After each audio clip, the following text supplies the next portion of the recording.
Welcome to the program. Today we'll talk about the BHP result. We'll get Peter Switzer's report card for reporting season so far, and we'll take a look at what it all means for the market and the economy. I'm Marty Switzer. I'm Peter Switzer, and we're mad about money.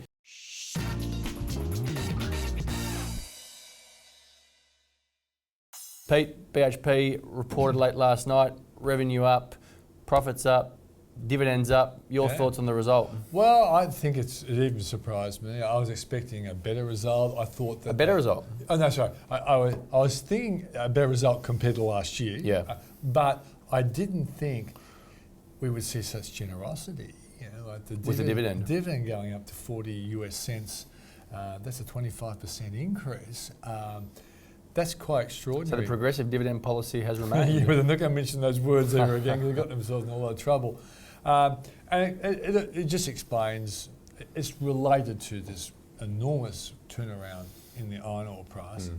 But the company's also taken a lot of costs out of its business, and I just think it's a bonus. Like, I would have been happy if the dividend was maintained, the profit was up, and you think, okay, maybe next time they'll increase the dividend. To do it so quickly is quite an extraordinary thing, and I think a lot of shareholders will be very happy about. It must improve the share price. It's been I guess a consistent trend though for stocks in the mining space. Yeah, Rio showed it. Rio reported well. How did Fortescue? What did they do? Well, Fortescue's okay. Yeah, but obviously when you see an iron ore price now at $90, shows what cyclical businesses they are, and how important that rising iron ore price is. What do you think is the driver behind that rising iron ore price? Yeah, well, it's got to be the global economic outlook, and China's doing better than expected. China's also getting rid of a lot of its dirty products, and inefficient, unproductive ones, and that's played into the hands of the most efficient producers in the world, like Rio, BHP, Fortescue, Barrie in Brazil. So, but to me, I think the bottom line is that BHP results in Rio's says that the global economic outlook is a lot better than it was a year ago or 2 years ago. And even we're seeing a company like Monadelphous actually starting to report well too. And that's a mining services company. They've been decimated since the mining boom went off the boil. So, report card for reporting season in general. Tell us how you think it's performing, and are we meeting expectations or are we exceeding expectations? Or we're definitely not below expectations. Yes. The growth in overall company earnings, mate, some people hope for 8%. It's maybe more likely to be 6%. But wait and see. This is the big week, enormous number of companies. It's the biggest week for reporting. The big companies were mainly last week, but BHP, like CBA and Telstra and whatever. BHP is important for this week in terms of size, but there's a lot of smaller companies. At the moment, 80% of companies have either met or beat expectations, and that's above average, and that's a good sign. But I'm liking the outlook statements as well.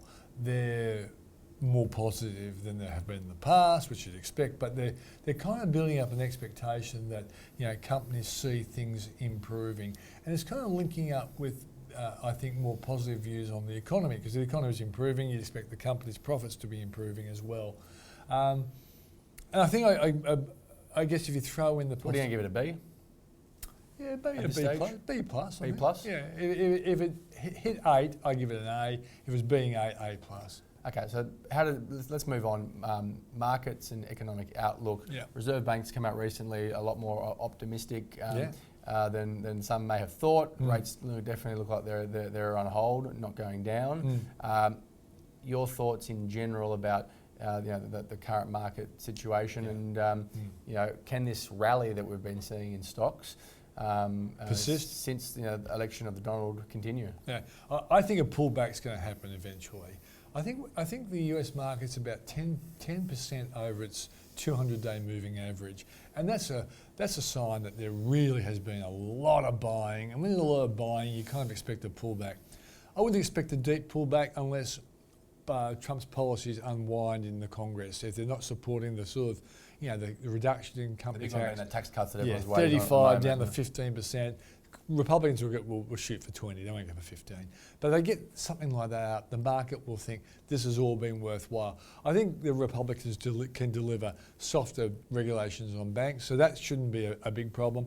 But we've got Trump helping a good earnings and economics outlook. We've got the European economy doing better than expected. Japan's not quite there, but still not making us feel negative. The Australian economy, the RBA and Treasury thinking will grow 3% or so. China's doing okay.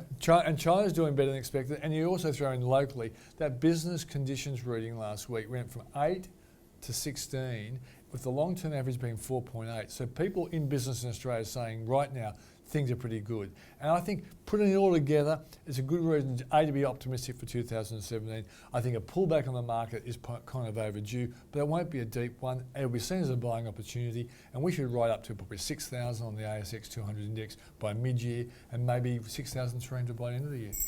Excellent. Before we go, just want to say thank you to everyone that invested in the Switzer Dividend Growth Fund. We're very grateful and very humbled about the support we've received. The fund's been a massive success. It's listing on the ASX on this Friday, the 24th of February. And then you'll be able to buy units and sell units through your broker from the 24th. I'm Marty Switzer. I'm Peter Switzer. And we're mad about money.